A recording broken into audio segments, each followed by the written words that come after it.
بسم اللہ الرحمن الرحیم۔ السلام علیکم۔ اسلامک 7 سوال میں آپ سبھی کا استقبال ہے۔ سوال نمبر 1، قرآن میں کتنی آیتیں ہوتی ہیں؟ جواب، قرآن میں قریب 6666 آیتیں ہوتی ہیں اور پورے قرآن میں ٹوٹل 114 سورہ ہے یعنی سورت ہوتی ہیں، اور ان سورتوں کو نازل ہونے میں قریب 23 برس کا وقت لگا۔ سوال نمبر 2، مسلمان روزہ کیوں رکھتے ہیں؟ جواب، روزہ ایک عبادت ہے، یعنی اللہ کے لیے اپنے آپ کو کھانے پینے اور دیگر چیزوں سے روکے رکھنے کا نام روزہ ہے۔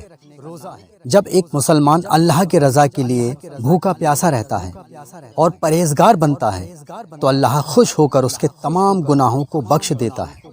اللہ نے قرآن میں ارشاد فرمایا، اے ایمان والو، تم پر روزے فرض کیے گئے جیسے تم سے پہلے لوگوں پر کیے گئے تھے تاکہ تم پرہیزگار بن جاؤ۔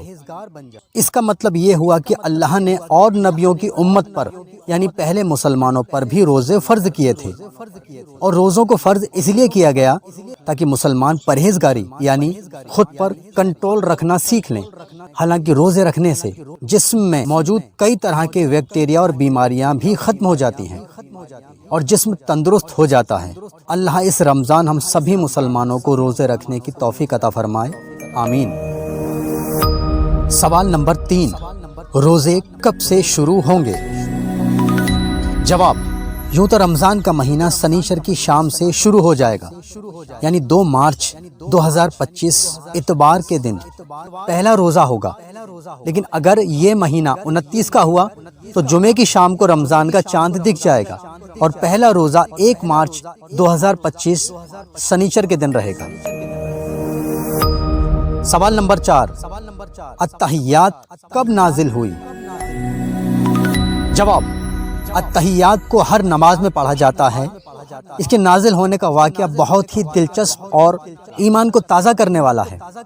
دراصل جب معراج کی رات اللہ کے رسول کو اللہ نے ملاقات کے لیے عرش پر بلایا تو اللہ کے قریب پہنچتے ہی حضور تاجدار مدینہ صلی اللہ علیہ وسلم نے عرض کیا، التحیات للہ والصلوات والطیبات، اے اللہ، میری جان، میرا مال اور میری ہر طرح کی بندگی یعنی عبادت صرف تیرے ہی لیے ہے۔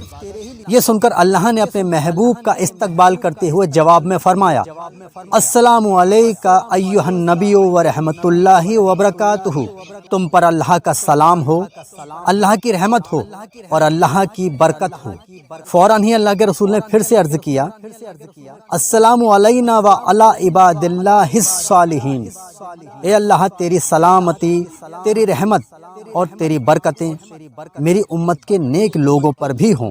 اس سے پتہ چلتا ہے کہ اللہ کے رسول نے ہر موقع پر اپنی امت یعنی ہم مسلمانوں کو ہمیشہ یاد رکھا ہے۔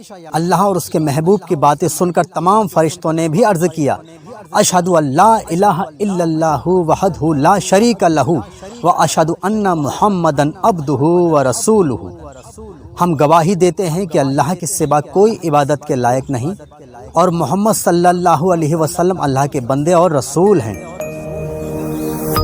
سوال نمبر 5، التحیات پڑھتے وقت انگلی کیوں اٹھاتے ہیں؟ سبھی حضرات ویڈیو کو لائک، شیئر، کمنٹس اور چینل کو سبسکرائب ضرور کریں تاکہ اسی طرح کی ویڈیو ہم آگے بھی آپ لوگوں تک پہنچاتے رہیں۔ جواب، جب قاعدے میں بیٹھ کر التحیات پڑھیں اور الفاظ آئے اشہد ان لا الہ الا اللہ تب شہادت کی انگلی اٹھائی جاتی ہے۔ اس کا مطلب ہے کہ اللہ کے سوا کوئی عبادت کے لائق نہیں اور اسی کی گواہی دینے کے لیے یہ انگلی اٹھائی جاتی ہے۔ انگوٹھے اور انگلی کا حلقہ یعنی گولا بنا کر انگلی اٹھائیں اور پھر واپس اسی طرح سے رکھ لیں۔ سوال نمبر 6، قرآن میں کتنے پارے ہوتے ہیں؟ جواب، قرآن کو ٹوٹل 30 پارے یعنی پارٹ میں بانٹا گیا ہے۔ اگر کسی شخص کو پورے قرآن میں صرف ایک ہی سورت پڑھنی ہے تو اس کے لیے وہ چاہے تو صرف ایک ہی پارہ اٹھا سکتا ہے جس میں وہ سورت موجود ہو۔ قرآن کی 7 منزلیں ہوتی ہیں اور قرآن میں 14 سجدے ہوتے ہیں۔ سوال نمبر 7، تراویح کب سے شروع ہوں گی؟ جواب، جب بھی رمضان کا چاند دکھتا ہے تو عشاء کے وقت سے ہی